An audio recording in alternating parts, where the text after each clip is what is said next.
resistance. My name is Francis. I'm a therapist coach. I coach women to shift their mindsets that elevate their thinking so that they can rise and thrive. I want to ask you a question. Do you believe change and healing are impossible? Sometimes things that we experience in our lives are so terribly painful that we don't think it'll ever be different or redemption is possible. So we have a hard time forgiving ourselves or others. We don't think that our lives will ever be different from how it's been. Well, in this video, I'm going to dispel 5 myths about the journey to healing. And these myths are what I hear from my clients. And truth be told, it was really hard to narrow it down to just 5. These myths are what's keeping many of you from moving forward, from getting unstuck, from understanding and identifying your thinking patterns so that you can change your behaviors, so you can live a life more boldly with alignment and purpose, so that you can actually rise and thrive. I worked with a client once who, when I asked her what she thought the barriers were to where she is and where she wanted to be, and she said, I don't know. It's just the way that I am. And it makes sense. If you've been one way for many years, you don't know what you don't know. And that's one of the myths that I'm going to dispel in today's video. Honestly, there's a lot about ourselves that is all just hidden inside. We just got to get through all the layering. But I know what you might be thinking. Well, yeah, I kind of understand that. But how do you shift a way of being, seeing, and dealing with the world in a certain way when you've been doing it for so long? How can there possibly be a different way? But I'm here to tell you that there is something different. There is another way, and your life can change.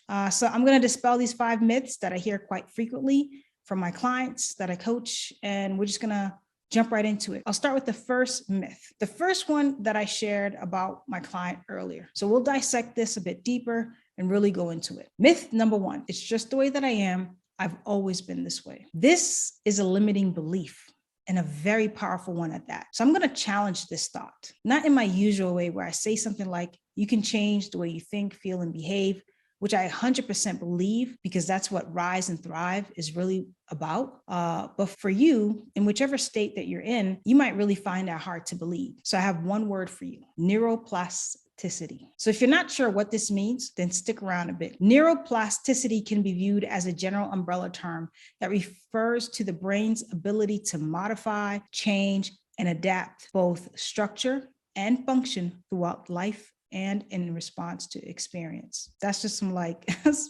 scientific mumbo jumbo for the brain's ability to adapt. It's actually quite interesting because there's scientific proof that our brains can and do shift. The relation between neuroplasticity and learning is a bit simple. So when we learn, we form new pathways in the brain. Each new lesson has the potential to connect new neurons and change our brain's default mode of operation. So in this case, it's a default mindset that says, it's just the way that I am. The extent to which we apply the possibilities of our brain changing falls on how invested we are in promoting neuroplasticity and how we approach life in general. What are we doing to change things, to rewire our brains, our patterns, to ultimately change our behaviors? So for instance, a person with a growth mindset, and this comes from Carol Dweck. She wrote a book called Mindset. It's an incredible book. I really highly recommend it. And she believes that people can really increase their knowledge, become more skilled at something through sustained effort, which exactly is what neuroplasticity tells us. You might say that a growth mindset is simply accepting the idea of neuroplasticity on a broader level. So if you have a growth mindset, you're more open to seeing the possibilities of something changing, of something being different, versus if you have a fixed mindset, which is all in Carol Dweck's book. A fixed mindset is very rigid, right? Has a hard time being able to see things in a different way, whether their feelings, they get really stuck. Your goal here is to create a growth mindset so that change can actually occur. So essentially, on a scientific level, your brain is a powerful organism that has the ability to adapt, rewire itself, and change. It's just waiting for you to accept the possibility of those changes. So as you start thinking about, or when you find yourself saying, it's just the way that I am, I want you to really challenge yourself and ask the question, well, what can be different? How can I change this thought? How can I change this behavior? Or how can I change the way I respond to something? One of my favorite quotes by Wayne Dwyer says, if you change the way you look at things and the things you look at change. All right, let's go to myth number 2. I don't have control of my feelings. And I hear this so often. And I'm going to challenge this again. This isn't true. In fact, you do have control over your emotions. The difference is, though, you just need to learn how to access that control. There's like a barrier that's getting in the way of you accessing it. So I want you to understand the difference between regulation and suppression. They are not the same things. Sometimes we think controlling our emotions means being able to handle them. But what we need to learn is how to regulate emotions that come up for us, especially when they're so incredibly intense. When we're children, if we're lucky, we'll have someone to teach us how to do that. If not, then we need to teach ourselves. But how do we do that? We first have to understand that, and I say this so many times, emotions are simply feedback. In the midst of a very intense emotional moment, which can be very hard, right? Especially if you haven't learned this. So this is something that you can actually practice. Because in reality, there needs to be a bit of space from the emotion and the reaction so that you can think logically, so that you can react in a way that is appropriate to the situation, in a way that it allows you to absorb the information. So when you're in a very intense emotional moment, I want you to ask yourself a few questions. And again, this takes practice, because in that moment, it might be hard to do that. It's so important for you to take a bit of time to self-reflect so that you can actually teach yourself to do this. Ask yourself, what's underneath this super intense emotion? Do I feel disrespected, unheard, unseen? What am I feeling and where is it coming from? A lot of emotions are connected to some inner child stuff that we need to investigate, which is something I help my clients do in my group coaching program. Usually, though, it's our egos that run away with our emotions, which inevitably causes destruction in our relationships and relationships to ourselves. And it also causes destructive thinking patterns. Ask yourself, what does your ego want in this moment? Does it want to be right? Does it want to be in control? Is it demanding respect? And by getting these things, does it make anything better? When we're in an emotionally tense situation, we have to first regulate our emotions so that we can better receive the information that's being given to us, so that we can better process what's happening around us. When someone's at like a 10, they can't hear anything. So you first need to be able to get yourself at like a 1 to 5. And you do this through like deep breathing, taking a step away, and being able to notice what's coming up for you and finding ways to calm yourself so you can be more effective. So emotional regulation is what you're aiming at, and not control.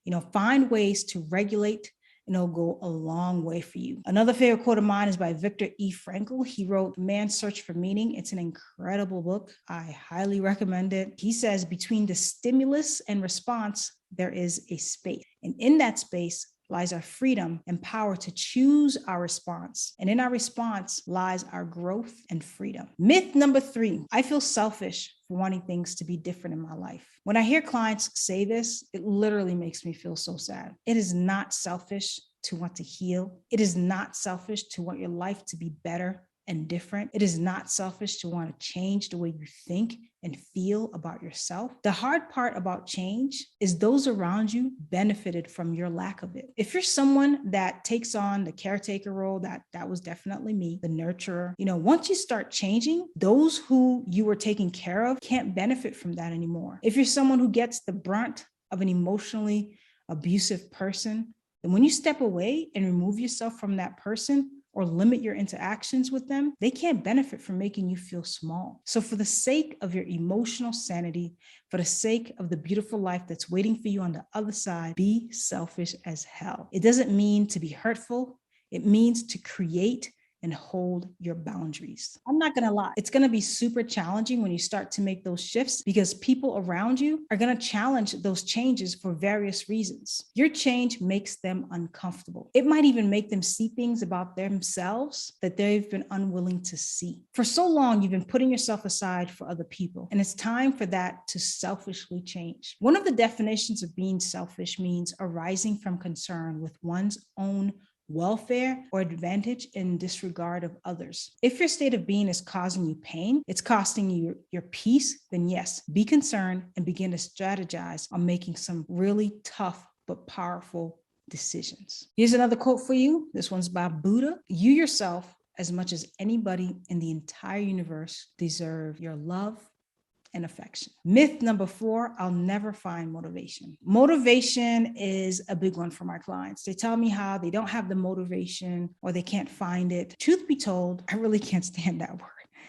because it says to people that I need to find something outside of myself to pursue. It also tells people that they need to be forced to do something or they need to be shamed into doing something. And that just doesn't work. In fact, it really just makes you feel worse. If you're feeling unmotivated, there's so many reasons why this is the case. I always go back to, are you asking yourself the kinds of questions that are going to help you move forward? You could be feeling unmotivated because you're feeling overwhelmed. Again, what is the feedback behind the feeling? You could be feeling unmotivated because of the way that you're approaching a certain situation. For instance, I've had clients that really wanted more success in their lives, whatever their definition of success was. But they were in the wrong line of work. When I was in real estate, I did this for 3 years, but after a while, I felt like I was losing motivation because it wasn't the industry that I saw myself doing impactful work for the rest of my life. Once I got honest with myself and made those shifts, I felt renewed and excited to get up and do the things I needed to do. So I want you right now to stop trying to be motivated, please. First, assess where you are and ask yourself, is this where I want to be? Then just get curious about your life. Let your curiosity lead the way and start exploring and reconnecting with the things that used to make you feel alive, make you feel good, or discover new things to do. Remember, language is so important. Don't ever force yourself to do something because the word itself makes you feel like prickly, like you're a teenager avoiding to do chores. So I invite you to be gentle with yourself during this process. Instead of thinking of motivation, I want you to think about momentum. How can I build pieces, like little tiny steps of momentum in my life to help me move forward little by little, bit by bit? This quote by Leora Alderson said, inaction and inertia are anti-life. It's against what we're here to do. So grow, we're here to grow. So find ways to move, take action, and just kind of have fun with the curiosity along the way. All right, so we're down to the last myth. I hope so far things are starting to click a little bit and it's resonating and you are able to connect some dots and you've got some ideas now to kind of move forward. Myth number 5, I can do it by myself.